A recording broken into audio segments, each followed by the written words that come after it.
Welcome sa Panlasang Pinoy! Gawa naman tayo ng sapin-sapin. And don't worry guys, papadaliin lang natin yan. Tara, mag-umpisa na tayo. Meron ako ditong malaking mixing bowl dahil gagawin na natin yung mixture ng sapin-sapin. Ito, glutinous rice flour. Ito yung malagkit na giniling at maglalagay tayo ng asukal. So ito lang yung ating dry ingredients ha.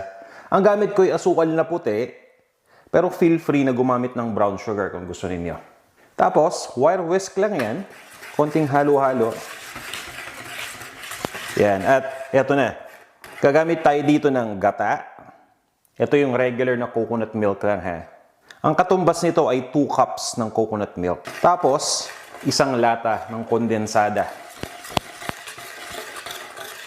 Dahan-dahan ko lang ibubuhos ng coconut milk habang naghahalo tayo.